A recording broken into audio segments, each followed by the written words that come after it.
This episode is proudly supported by OpenTable. Nearly 1/3 of diners are booking same day. So they're making those decisions on the spot. And 10% are making their bookings within just a few hours. And so it's why it's so important to have booking software like OpenTable, which allows your diners to discover you. And so when restaurants are on platforms like OpenTable, they're much more likely to be discovered. We help diners to connect to restaurants. Ultimately, having technology, using technology, helps you to reattach to those diners. Experience the power of OpenTable. For an exclusive offer, visit restaurant.opentable.com.au/DITW. And that's where, for me, coming to Black Star it was a challenge in the sense that I wanted to make sure that the craftsmanship that we have across the group is up to standard. And then from there, creating products that are in line with the mastery of all the cakes. Today on Dirty Linen, we are going to eat all the cake. I am excited. Our guest is Arnaud Vodounou. Arnaud is the executive pastry chef at Black Star Pastry, which has entered a new era, opening new stores, new ownership, but still with some of the famous cakes, but also some brand new ones as well. Arnaud, welcome to Dirty Linen. Hey, thanks for having me over. It's fantastic to have you here, and it was really exciting to meet you at Black Star's new shop in Melbourne. For people who perhaps don't know anything about Black Star, who've been living under a cake rock, tell us about it. Oh, look, so Black Star is a fantastic company that started 11 years ago now, and I'm pretty sure everyone knows about the strawberry watermelon cake. Which was elected one of the most Instagram cakes in the world. So that's our signature cake. Now we have also a range of multiple cakes to enjoy alongside with the strawberry watermelon cake. Black Star Pastry at the moment has 7 stores across Australia. So 4 in Sydney and 3 in Melbourne. Yeah, well, that strawberry watermelon cake, which was, I guess, developed by Christopher Tay, certainly it is super famous, so beloved, a real sensation for photographing and, of course, for eating. And it actually is a really delicious cake. Sometimes things don't live up to the hype, but I reckon this one stacks up. But I think what I was so interested to see at Black Star when we were chatting, Arnaud, was the new cakes. Tell us about some of the ones that you've developed recently. So, look, on the board we've got actually quite a few. We've got some of the most popular one, I would say, in terms of flavor profile, design. I would say our black sesame cheesecake, for example. That was a fantastic collaboration between Luis, our owner and creative director, and myself to create an exceptional cheesecake that can really showcase what we can do in terms of development. So a beautiful Zen garden visual on the outside, a balance of flavor between the black sesame, the crunchiness, the miso layer inside as well. So for me, it's a beautiful balance between sweet, savory, visual, texture. So that's one of our latest creation into the range. It's such a beautiful looking cake. So you mentioned the Zen garden. It's a charcoal grey sort of top, and then it's got these etchings into it that look like the sand patterns that are scraped into a mandala, just with absolute precision. When you're working with a team of pastry chefs, Arnaud, how do you ensure that consistency? Like, I would love you to talk about the process of training. So first, because look, at the moment I'm in charge of a little bit under 100 pastry chefs across the group. The importance is to set up everything the right way. So all the leadership that I have in the kitchen is been with us for a few years now, and they're fantastic. The people that are really behind me help me to make Black Star Pastry what it is at the moment. They have a skill, they have knowledge, and management as well. So for me, as a higher level, is to basically transfer my knowledge and my skill to them, and for them to do exactly the same with the level under that does the same with their team.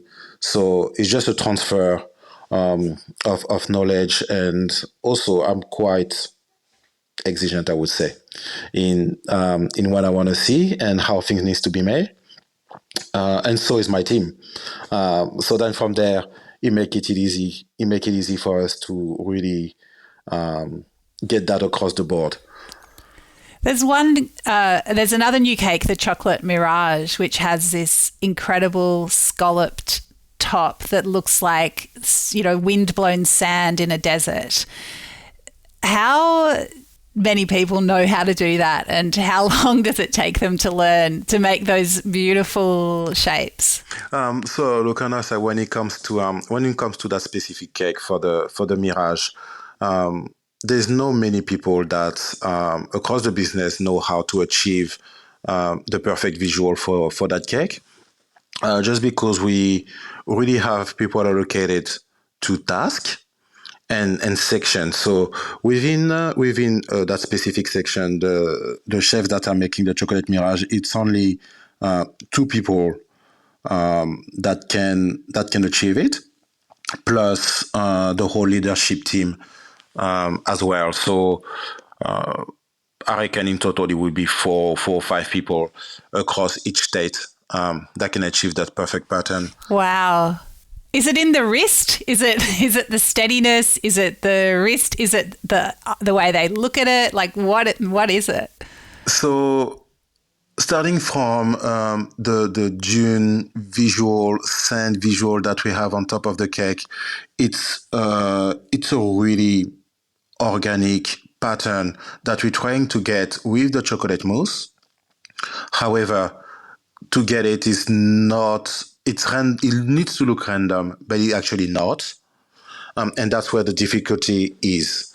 Now, when it comes to the chocolate garnish, that definitely does look like a mirage in front of the sun. That's a skill that people need to learn. So even myself, when I developed that pattern and that chocolate garnish, it took me quite a few trials to get the right visual. But then once I got it, it's just an ongoing training process and correcting the chef when I see that something is not perfect or it doesn't seem right. And then everyone does learning. So it's fantastic now to be at that level where definitely we've got around 5 people across each state that can achieve that perfect garnish and visual. Yeah, it's amazing, that balance between that it looks handmade but also extremely precise. It's a real art, really. It is, and it takes us really a long time to be able to to achieve the volume that we do, because everything is handcraft. So as much as we want to be fast when we do things, we still need to spend time to make sure that all the elements are perfectly executed. Yeah, I really, because I love eating cakes and I don't mind making really basic cakes at home, but I am so not that person that, don't have the skills, but I also don't have the patience to do that. So I really appreciate it in others. So Arnaud, you've been living in Australia now for a decade. We're so lucky to have you here, but you started your career in Paris and your CV is incredible. You started at Christian Locke as a pastry chef, but I'd really love to dig into the next stage of your career. You worked at Dani Valent, an incredible 3-star restaurant from 2003 and worked your way up to head pastry chef and stayed there till 2010. So a long period in your career. Can you tell us about what I'm sure was a very formative experience? So yeah, no problem. So look, yes, it was definitely a really long period, because I went through also a growth in my in my career that was quite important. So I started at Taiwan as a commie. So for people who don't know, is really I reckon it's just the bottom of the structure, where you're helping in each section and learning everything step by step. And then towards that whole progression, I went to have a higher position quite quickly. That led me to be able to have the head chef position after a few years, which wasn't easy, because at that time, as now we can see, we always have some young pastry chef at a higher position. However, 15 years ago, it wasn't really the case. So it was difficult for me to just to impose myself across all the talented pastry chefs across Paris on a three Michelin star restaurant or all those hotels, and for me also to be able to prove to everyone that I'm worthy to that position, and be able to have also an owner that really believe in me and trusted me with that responsibility. It was it was really fantastic. And I think that's also what I can shape me to become the head pastry chef that I am now. At some stage it's all about trust. It's all about trust. It's all about also make sure that we've got the right people behind you, picking the right people as well, and just keep everyone knowledge up really, and bring ideas, bring everyone involved into creativity. That's definitely the position that led me to there.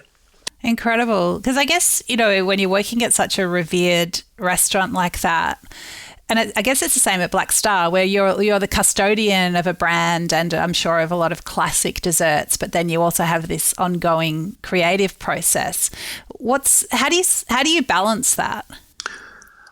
So look, for me, it depends. It depends on some events. So we've got some events where we really want to achieve something and give the customer, with the client, an experience. So most of the time, everything is just about experience, and be able to create a product with the first bite, the second bite, go through a full journey. That is a fantastic goal that we're trying to achieve every time we release a product, basically. I know we could talk about so many different places you've worked, but I'd love to ask you about Aman Resorts, which is where you worked in Vietnam. Can you tell us about some of the particular challenges in that place? So Aman, I was lucky enough to have that opportunity in my career. So I was able to do the pre-opening and opening of Aman Resort in Vietnam, which something that I didn't know was that on site I will not be working with former chefs. So because that resort has been created in the middle of the jungle, we're already working with local staff that were, honestly, the whole team was really, really exceptional. They were all willing to learn, and putting the hours that goes with it, and really always available, efficient. But unfortunately, they were not pastry chefs. Most of my team were fishermen, or were selling fish at the market. So it was quite difficult to achieve Aman's level of exigence and creativity, and across the group within the short amount of time that I had to train to train everyone. But the experience was it was really, really, really fantastic. That is so amazing that you had fishermen that you're trying to train very quickly, I'm sure, in French pastry. I mean, I'm sure as willing as they were, and I'm sure, I bet it was exciting for them to have this new direction, but maybe they'd never even, I don't know, seen a millefeuille or knew what a chocolate mousse was. Like, to not only, how do they know what they're aiming at when they're not familiar with these things? Oh, look, he was, he had his challenges. Like, I'm not going to lie, he definitely has his challenges. And I could remember exactly some of those nights where my friend that was also the exec chef was off. So I was taking over from him. And we were trying to explain to some of the chefs that we had a pizza on order, a burger on order, and they had no idea what I was talking about. And I thought that was really fantastic to have people that don't even know what the pizza was. Because we had a customer that for some reason wanted a pizza that night. Right. So you try to look after them, but you've got a special challenge. That's going to take a while. But no, that team was really fantastic. And I think I can see that also now because a few years later, some of them are still in the field. And some of them are sous chef position in a high-end hotel in Ho Chi Minh. So for me, that means everything. That is so cool. How satisfying. And it actually puts into context, so you need to train someone to cut the strawberries right for the strawberry watermelon cake, but at least, they've seen the cake. They understand strawberries. Like, you're not starting from scratch. Correct. Oh, that's nothing. Like, that's the easiest part. That's definitely the easiest part. Yeah. Wow. That's really amazing. So what actually was it, Arnaud, that brought you to Australia a decade ago? So, for the little story, so when I was working at Taiwan, I was explaining before, I came across one person that I hired as an apprentice, really. So she was with me for 6 months. And we became friends. And that person was the owner of the cafe Chez Dre that she opened a few years back. And then she basically called me back to see if I can help her to open a bibelot down in South Melbourne. And it was never the right time, except the last time she called me, I was about to finish my contract with a man. And that's how I ended up really in Melbourne. So then we started working on the pre-opening and the opening of Bibelot down in South Melbourne, and that's how I ended up coming to Australia. And then after that, working with Josh Colombaris at Made Establishment. Yeah, fantastic. Chez Dre and Bibelot is such, I guess, game-changing cake shops, so incredibly popular, especially in the early years. And Dre, Reese, and just a very. I'm assuming that's who you worked with. Yeah. Yes, that's correct. Yeah, that's awesome. Correct. I know Chez Dre and Bibelot, there were a lot of Asian flavours in the pastry. Was that one of the first places that you encountered this sort of mixing of traditional patisserie with Asian flavours? I would say on a full-time basis, yes.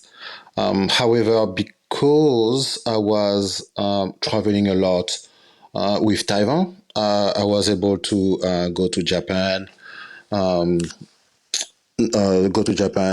as well to Vietnam on a separate instance. Go to Hong Kong as well, and then just traveling around the world a little bit. I came across that quite often, but as a full-time basis, that was definitely the first time. Yeah, interesting. And of course, it's such a big part of what Black Star Pastry does. I mean, how do you how do you reflect on that journey of your own journey with, I guess, looking at patisserie in a really contemporary way? So, look, for me, it's also come down to the knowledge that you've got to start with. I remember when I was first doing my interview with Luis, that came also on the table because my experience within the industry is quite extensive. But Black Star is for me a little bit different than what I used to do. But I did say that once you've got the knowledge and you understand all the basics product, the reaction that the product will have, the interaction that the product will have when you mix them together, after that is just understand the combination of flavor, which I wouldn't say easy, but it's easier to pick up rather than pick up how to make a cake, if that makes sense. If you know already how to make a cake and you just have to understand the pairing of flavor, that's probably the easiest part to go through. And that's where, for me, coming to Black Star it was a challenge in a sense that I wanted to make sure that the craftsmanship that we have across the group is up to standard. And then from there, creating products that are in line with the mastery of all the cakes. Yeah, that totally makes sense. Is there a flavour or an ingredient that you just keep puzzling over at the moment? You're thinking maybe it's going to go into a future cake, but you haven't quite worked out how? Look, at the moment, I've got...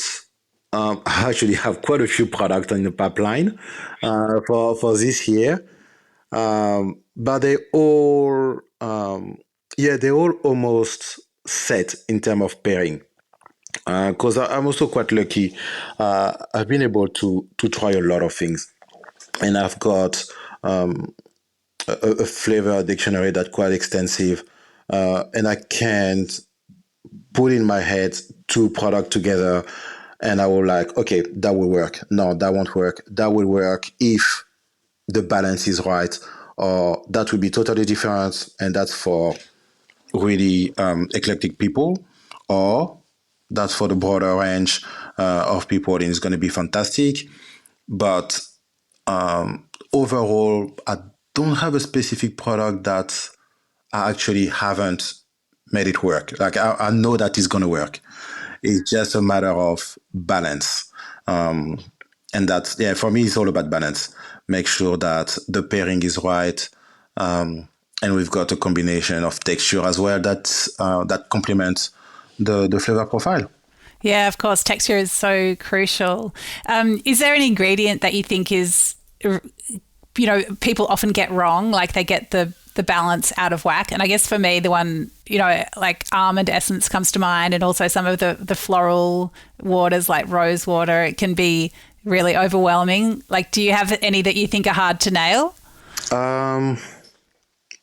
We've come across a few things. But look, it does make sense when you've got the rose water that is out of balance. Then you've got a cake that we test, I would say, like soapy, for example. We've got some products that are in line with that, which could be also lavender. That's a product, if it's not balanced well, you're getting to the other side of it, and it's not going to be pleasant. We've got a product that's coming up very soon for Mother's Day that has lavender, that we're pairing with blueberry, and that balance for me is just right, because you get into it. Yes, it's quite strong because you got it straight away. You are eating a cake with lavender as it was supposed to be. However, when you get through the blueberry, you get the flavor profile that settled down a little bit in terms of lavender, and the blueberry is taking over. The acidity is coming through. You've got the texture that goes with it. So that for me is one of the perfect example of a cake that can go wrong if your balance is out of whack.